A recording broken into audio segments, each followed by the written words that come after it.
Hello, everyone, and welcome to another edition of Book Talk with Homeland Security Today. I'm Kristina Tanasichuk, the executive editor of HS Today, and today we are very thrilled to sit down with Dr. Russell Glenn, who's the author of Brutal Catalyst: What Ukraine's Cities Tell Us About Recovery from War. And given that it's Critical Infrastructure Protection Month, we thought it would be a really great experience to learn more about what Dr. Glenn has written in this book and learn about how Ukraine's cities are approaching the attack and kind of the recovery. So sitting down with Dr. Glenn is an honor. His career includes service with the think tank community, Strategic and Defense Studies Center, the Australian National University, and our own U.S. Army. So welcome, Dr. Glenn. Well, thank you. So Brutal Catalyst offers approaches to urban recovery and transformation using cases not only of Ukraine, but Tokyo, Nagasaki, Berlin, and some others, all in the context of Ukraine's recovery. What inspired you to tackle this?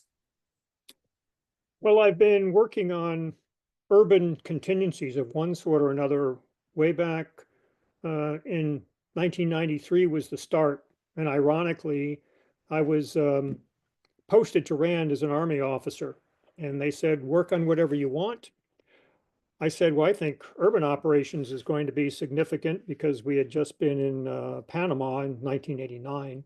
They came back and said, we checked with the Army. They want you to work on something else.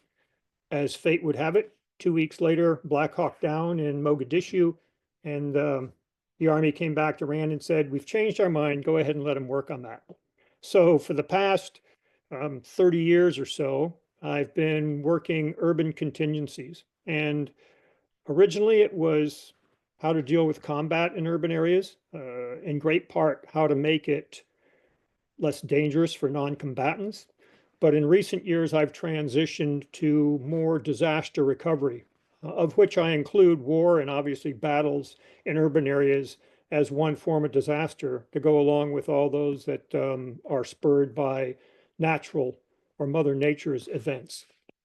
So having written a book on disasters in megacities that was released back in 2023, it seemed a natural progression to look at the specifics that the Ukrainians are confronting and that the broader world is confronting as they attempt to assist Ukraine in recovering from war.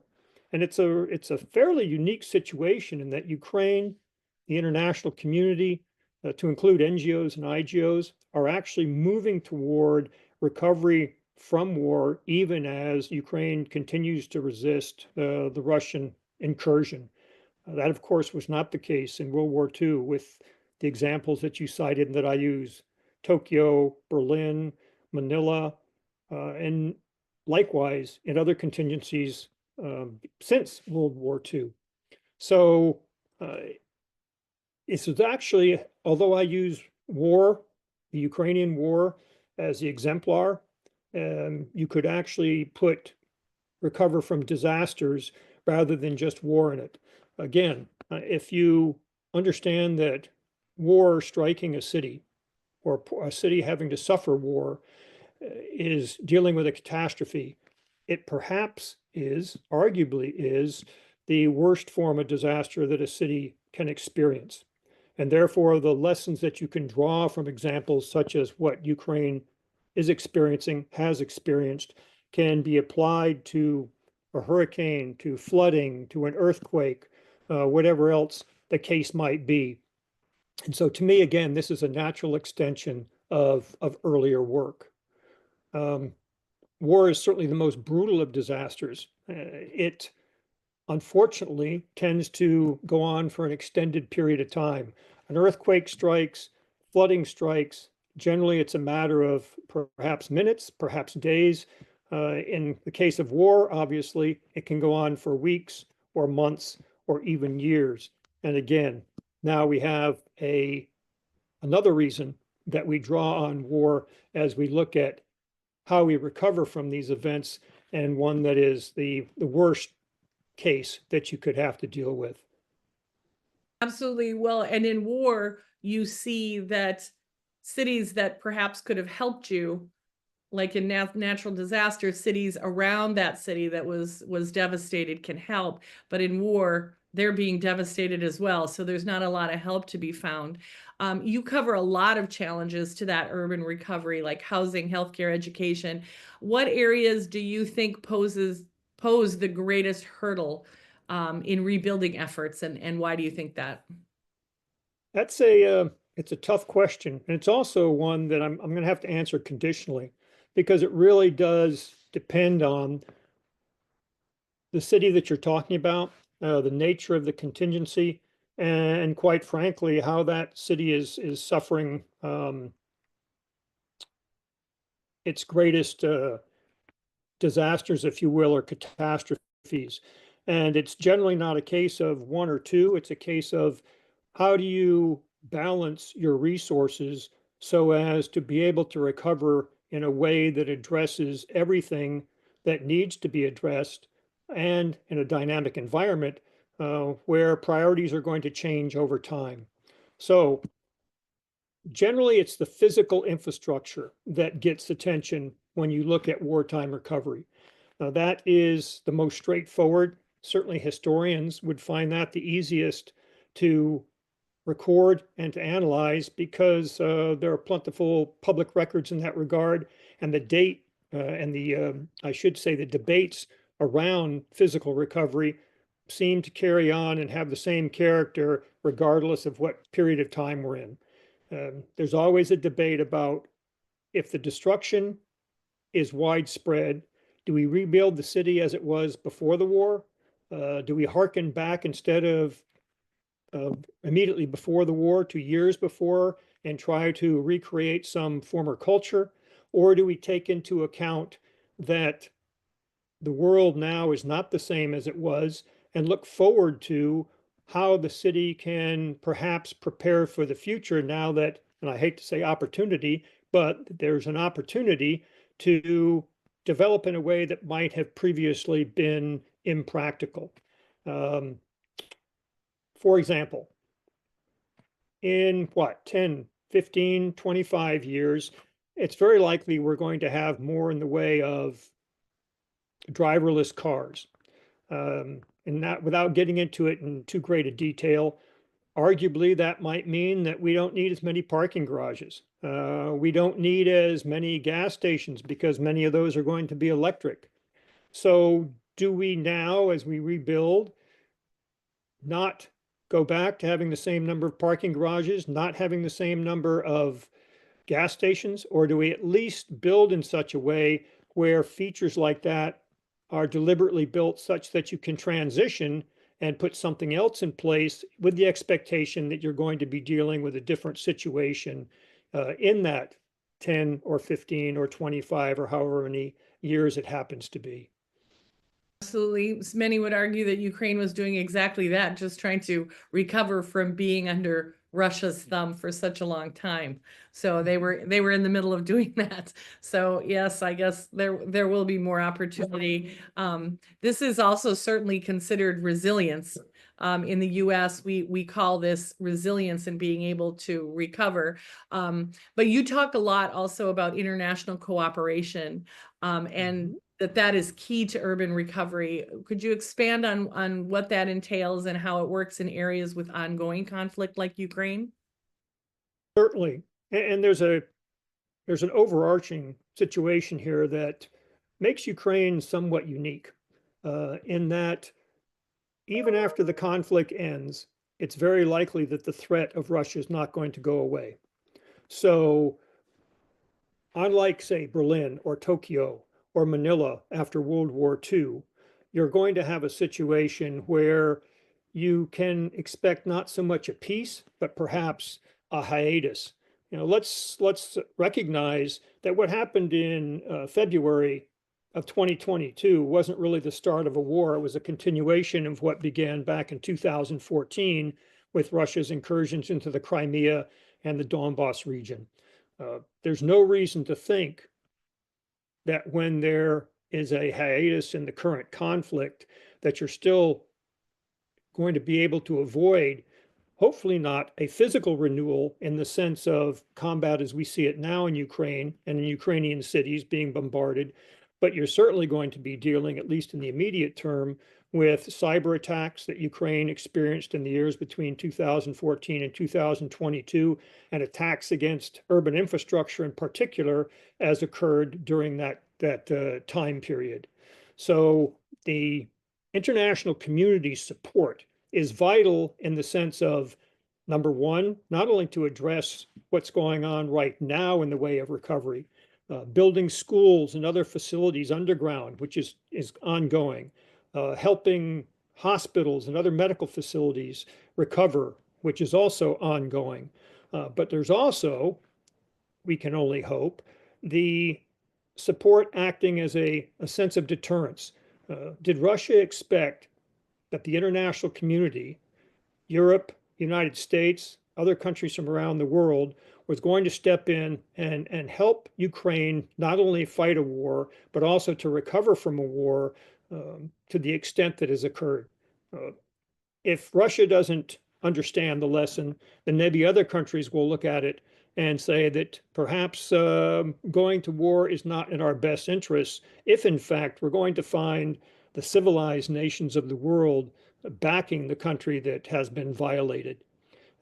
International aid right now, it goes from private groups that are specifically helping a given city or have a specific group that they want to aid, to the international community that involves organizations like Norwegian Refugee Council, many of the other top-notch NGOs, the IGOs such as the UN, and then you've got partnerships between cities or conglomerations of cities that are assisting Ukraine in passing on lessons that they have, passing on expertise that they have. For example, architects are stepping forward and offering their advice. That's a mixed bag in the sense that architects may want to impose their ideas on Ukrainian cities, and Ukrainians are not too keen on that.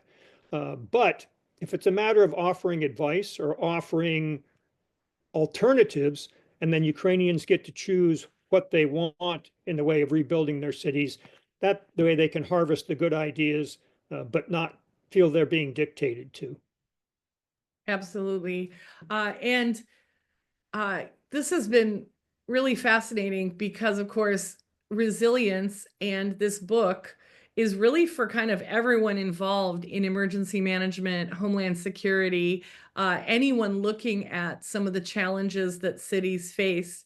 What do you think that the world community can do better now to prepare for this type of conflict, to prepare cities for post-conflict recovery and transformation, to just prepare for recovering from a lot of the challenges we face from not only war, but also certainly Mother Nature, our neighbors, terrorist acts.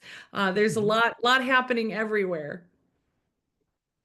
Yeah, it's a great question, Kristina. Obviously, being prepared is best done beforehand rather than having to react afterward. And the resilience is a major part of that. If you look at some of the worst flooding episodes that occur, it's because drainage canals and other means of removing the water quickly have either been blocked by throwing trash into them, allowing leaves and other debris to stockpile in them. So understanding how nature's disasters become man-made disasters as much as nature's goes a long way to being prepared and to not eliminating the possibility, obviously, of that disaster, but mitigating its effects to a considerable extent. And cities are recognizing that increasingly. There's also a need worldwide to have organizations that are able to assist nations in need organize a response. Part of that resilience, again, is having what you need in place before the disaster comes. And part of that is being able to respond in an effective and an efficient manner. So right now what happens, and it is occurring in Ukraine, it occurs elsewhere, you have many, hundreds in some cases of NGOs joining individual countries and those personal private groups that I mentioned earlier. And they're all operating pseudo-independently.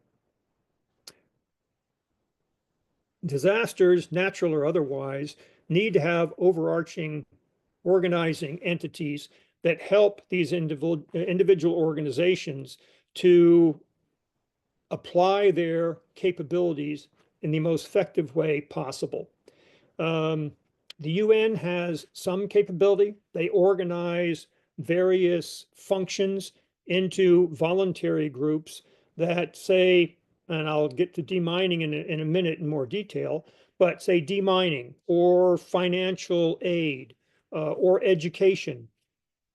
Groups that have a particular interest or have one of their interests in those areas should be able to go to some overarching organization such that they're not being redundant and doing what some other group already is doing.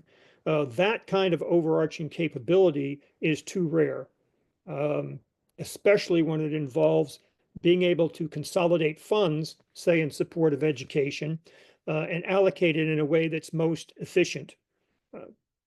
Donors aren't keen, excuse me, are not keen on giving somebody else some say over how their money is spent, but really it is much more effective and efficient if they can come to some sort of agreement, maybe with some oversight or maybe a red flag where they say, okay, I don't want to support that. But that sort of oversight would be absolutely critical. It's also important for organizations to realize that what I call hard aid, that is actually giving money or giving equipment or having personnel on the ground, has a complement that's often overlooked, and I call that soft aid. European countries, for example, have been very good about taking refugees from Ukraine. Most of them have a timeline as to how long those refugees are allowed to stay before they get sent back. What many are doing now that we are reaching the end of that timeline is they're extending it. To me, that's a form of aid in and of itself, because instead of having to deal with thousands or tens of thousands of refugees coming back to a country at a time when they're still trying to deal with war and recovery from war in Kyiv, the countries that allow and do make those extensions are offering aid that may not be measurable on a spreadsheet, but it's absolutely critical to what's going on in Ukraine and what the leadership in Ukraine and individual cities has to deal with. Because in the aftermath of disasters, ironic as it may sound, even if a city suffers considerable devastation, there will be, historically there have been, great influxes back into cities, both because people are returning to home or because the countryside is devastated, and oftentimes the aid that is being provided, be it food, be it jobs, whatever, is more likely to be focused in cities. And so therefore, cities that are having difficulties otherwise now have to deal with an influx that perhaps was unexpected. Absolutely. Well, we appreciate your time with us today. I do want to ask where people can buy the book, if that's possible. Oh, sure. It's ironically, my publisher got a hold of me two days ago and said that Amazon is not allowing it to be advertised on their platform because it has political violence and deals with an ongoing contingency. Perhaps this is a Amazon AI run amok, but the bottom line is military history, when you talk about urban battles, does deal with violence. And there's nothing in this book that is not covered. And certainly the descriptions are not nearly as brutal, if I can use the same word, as you see in many recollections of military history. And as far as addressing a current contingency, well, certainly if you have a book that hopes to assist in providing insights into how to recover from war, how to help non-combatants and those that are suffering, to wait until afterwards, hearkening back to what I said previously, is too late. It's the inefficient way of doing it. You want to be able to prepare, you want to put that resilience into effect during the contingency if you couldn't do it beforehand.